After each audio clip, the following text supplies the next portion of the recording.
On the Avenue is a place, a community, a school, a job for people with disabilities of all different types. And I think being here and seeing all the different changes and seeing all the different people, it's really cool to see what people can do when people with disabilities and people who don't have disabilities come together and work together on projects.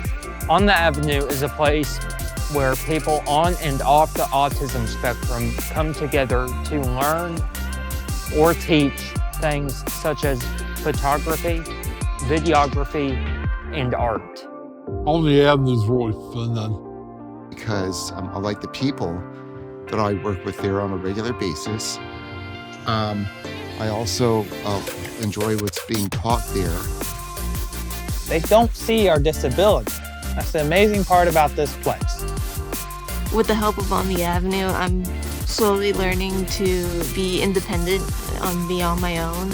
Like, everybody here nudges one another into their creative spaces, but like encourages all to branch out and try new things and get out of our bubble.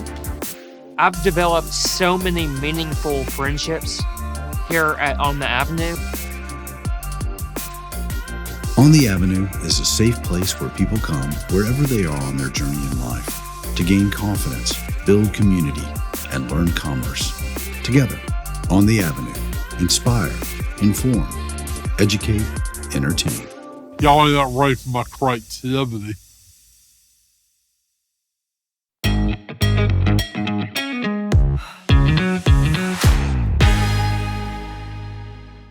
(1969). Richard Nixon becomes the 37th President of the United States. He did nothing wrong. Disney World is a magical place because every character you see is magically animated in real life.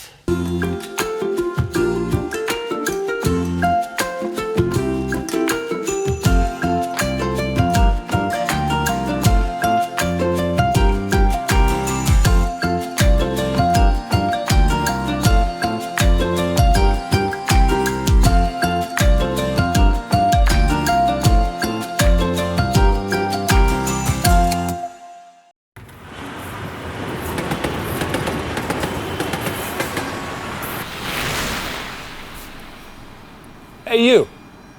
Hey, you. Come here.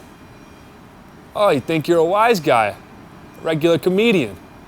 Did you know deep below these streets, this avenue, there's a club where jesters and jokesters try out their stuff. You think you got what it takes? Here's 2 tickets. What's the best thing about Switzerland? I don't know. I hear the flag's a big plus. Hey, Leo. Yeah? What do you call a bear without teeth? What? A gummy bear. Why did the chicken cross the road? Well, that's a hard one. Maybe to get on the other side? That would be my guess. What would you call fake noodles? I don't know, what? Impasta. Yo mama's so old, she knew the Philly Eagles when they were hatchlings.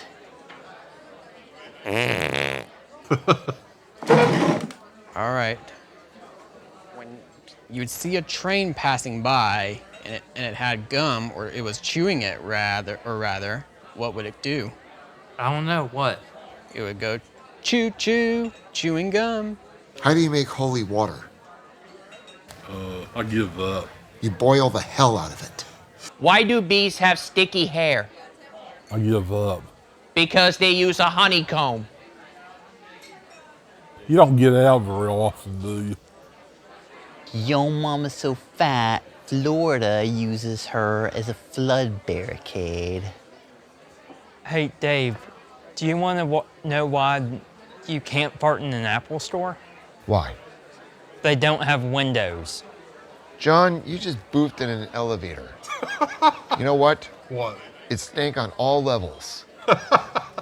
What concert cost just 45 cents? I give up. 50 cent featuring Nickelback. What's a well-balanced diet? Lay it on me. 2 big-ass tacos. Nice. What are brain surgeons allowed to do with their patients? I don't know what. Change their minds. Your mom is so ugly, the St. Louis Blues turned purple. How do lawyers say goodbye? I give up. We'll be suing ya. You can do better. Why can tacos can't walk on their feet? Like, because they don't have no legs.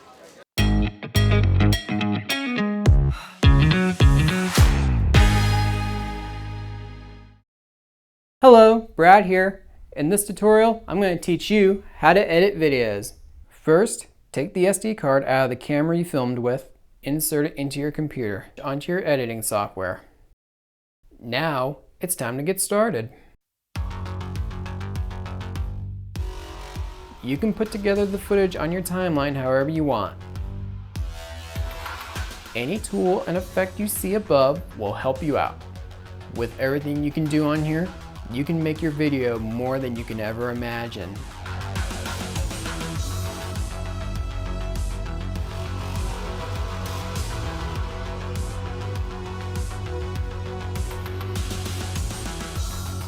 And boom, it's finished. Now there's just one thing left to do, and that is to export. Name the project whatever you want and browse a location where you want to save it. And that's how it's done. If you're a beginner in editing videos, it can be busy, but it's the most fun you can ever have.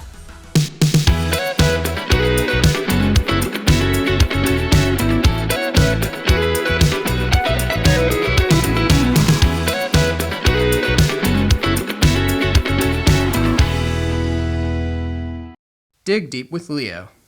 It's really great to be here today. It's really great to see many motivated faces in the audience, and today I'll be presenting Icebreaker of Leo B. Kennedy. That is me, by Kennedy himself. Effectively, an advanced, in-depth introduction. Who might I identify closest with?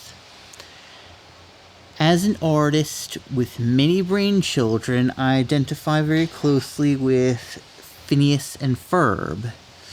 Phineas and Ferb are two kids, of course, with many brain children.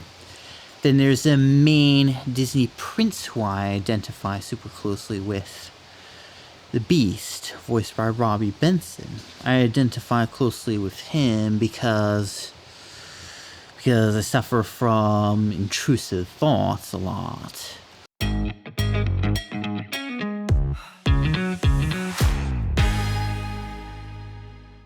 think a lot of things the world has wrong about autism. There's always that stereotype of people with autism, they're either nonverbal or they're always spazzing out. From my own personal experience and from what I see and recognize, everybody is to their own, beat at their drum. Like how we all refer to it, it's just a spectrum, like everybody's case is different. Not everybody's autism is the same. When I admit to people I have autism, some people are like, no you don't, and it's like, no, I do. On today's episode, I'll talk to John McGinnis, who co-hosts K-Trick and McGinnis on Tap.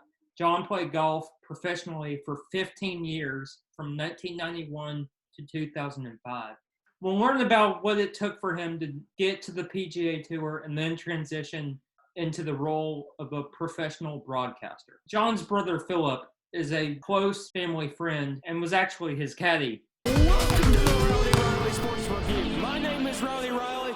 Let's get rowdy! Thank you for coming on, Mr. John. Riley, it's a pleasure, an honor. I'm thrilled to be here. What was the journey like to get to the PGA Tour? I've been thinking about this quite a bit because I might actually start writing the inevitable book that you write at this point in your life when you're my age. You've heard the phrase, the 10,000 hours. You become an expert at something when you put in 10,000 hours. And while I understand the science behind that, or don't really understand the science behind that, to be honest with you, what I know is that my journey through golf was not about the amount of time time I spent in it, it was a total immersion. Every aspect of my life when I was younger was about trying to pursue the dream of playing the PGA Tour. And it never occurred to me that I wouldn't, which probably makes me pretty stupid, to be honest with you. But by the time I was in my late 20s, I got there and I got to be a rookie with Tiger. Now, I wasn't as good as Tiger. I haven't been as good at Tiger as at anything my whole life. But looking back on it, it's fascinating. At the time, it was a struggle. It was a frustration. It's constant worry, but I wouldn't change a thing. It was, at the end of the day, a real blessing to get there and to have the talent to get there and stay there for a little while. Speaking to Tiger a little bit, what golfers did you enjoy playing with the most? I did get to play with Tiger when he was very young, and I enjoyed that. I played with Tom Watson, who was one of my heroes, and that's hard to even fathom. I've since done a couple of things with Tom Watson, and he's still one of my heroes. I love playing with the guys who understood that the game was a game. Fuzzy Zeller, one of the older guys that I really enjoyed playing with. I played with Adam Scott when he was really young, and boy, he's just such a gentleman, even as a young man, and nothing's changed since then. So I was one of those guys that like to talk on the golf course. I was a chatter. So I think I enjoyed playing with some of those guys a whole lot more than they enjoyed playing with me. But who knew? I was auditioning for a whole new career while I was playing out there. And of course, the sound effects you're hearing right now is like in my background, and that's Dave snoring on the couch. Testing 1, 2, 1, 2. Power on. Board functioning at 100%. Microphone detected. Storage accessible and ready to receive content. 3, 2, 1. Welcome to Spectrum Talks.